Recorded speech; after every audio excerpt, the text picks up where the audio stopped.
नमस्कार, आप देख रहे हैं एनएमएफ न्यूज और मैं हूं आपके साथ पल्लवी। खबर भोपाल से है। मुख्यमंत्री डॉक्टर मोहन यादव ने महिला सशक्तिकरण को लेकर एक बड़ा बयान दिया है। उन्होंने कहा कि आज की महिलाएं एकजुट होकर अर्थव्यवस्था की मजबूत ताकत बन रही हैं और हर क्षेत्र में लक्ष्य पूरा कर रही हैं।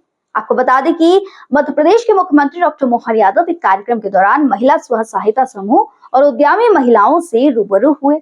इस मौके पर उन्होंने कहा कि यह नारी शक्ति का बड़ा उदाहरण है कि बंद मुट्ठी एकता के बलबूते पर महिलाएं अर्थव्यवस्था की बड़ी ताकत बन रही हैं। सीएम मोहन यादव ने बताया कि गुना से आई एक महिला ने यह चुनौती ली है कि अगर हम महिलाएं हैं तो क्या हम मार्केटिंग नहीं कर सकते।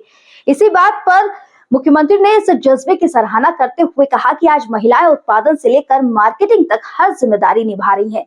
उन्होंने कहा कि दिवाली पर मां लक्ष्मी की पूजा होती है और आर्थिक रूप से सशक्त बनने की दिशा में लाखों दीदियां आगे बढ़ रही हैं। सीएम ने कहा कि महिलाओं को आत्मनिर्भर बनाना ही सरकार का सबसे बड़ा लक्ष्य है। वहीं इस दौरान मुख्यमंत्री ने विपक्ष पर भी निशाना साधा। उन्होंने कहा कि कुछ लोग गलत बयान देते हैं कि अगर महिलाओं को पैसा मिलेगा तो वे गलत रास्ते पर चली जाएंगी। सीएम ने ऐसे बयानों को महिलाओं का सबसे बड़ा अपमान बताया है। कार्यक्रम के दौरान मुख्यमंत्री ने विभिन्न स्टॉलों का भी निरीक्षण किया और महिलाओं द्वारा तैयार किए गए उत्पादों और पैकेजिंग की भी सराहना की। सीएम का कहना है कि महिला सशक्तिकरण ही प्रदेश की आर्थिक मजबूती की कुंजी है। फिलहाल इस बयान के बाद राजनीतिक हलकों में भी चर्चा तेज हो गई है।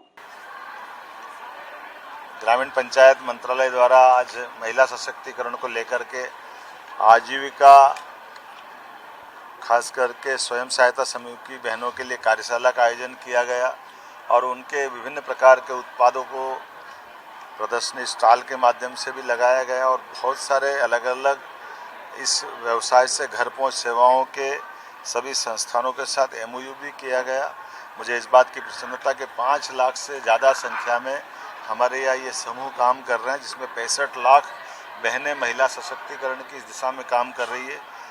इसी क्रम में लगभग 12 लाख लखपति दीदियाँ अब इन कामों के बलबूते पर उनके जीवन में बदलाव आया है।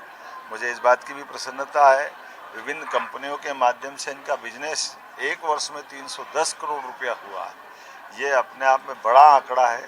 हमारे राज्य के अंदर 65 लाख महिलाओं को, बहनों को ये काम से जोड़ना, ये महिला सशक्तिकरण की हमारी भावना और माननीय प्रधानमंत्री जी का कुशल मार्गदर्शन है। अलग अलग क्षेत्रों में अब कौन सा क्षेत्र छूटा हुआ है, प्रत्येक क्षेत्र में पेट्रोल पंप के संचालन से लगा करके अलग अलग प्रकार के संस्थानों में अपनी भूमिका या यातायात की गाड़ी पे बैठ करके ग्रामीण अंचल में जहां आवागमन की सुविधा नहीं है, ऐसी बहनों ने अपनी छोटी गाड़ियों में सवारियों को बिठाने के और ले जाने लाने के लिए यातायात की भूमिका में भी अपनी गाड़ी के माध्यम से स्वयं सहायता समूह बनाए।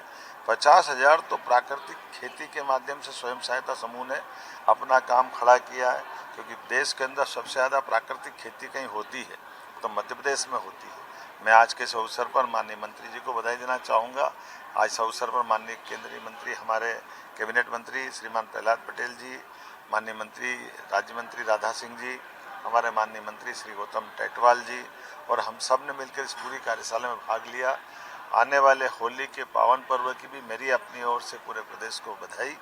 उम्मीद करेंगे, हाँ, और ये भी है, इतना बढ़िया होली का गिफ्ट बनाया है जिसमें प्राकृतिक गुलाल से लेकर के होलास्टक के अंदर उपयोग होने वाली गोबर से बने हुए विभिन्न उत्पाद भी है, व्यंजन भी है और मन के अंदर एक संतोष है कि स्वयं सहायता समूह ने एक प्रकार के त्यौहार की प्रसिद्धि बढ़ाते हुए गरिमा के अनुसार ये गिफ्ट बनाया है। ऐसे कई चीज़ों का विमोचन भी हमने किया और प्राकृतिक खेती को प्रोत्साहन देने के लिए एक मॉड्यूल भी बनाया जिसका हमने विमोचन किया है। मेरी अपनी ओर से बधाई।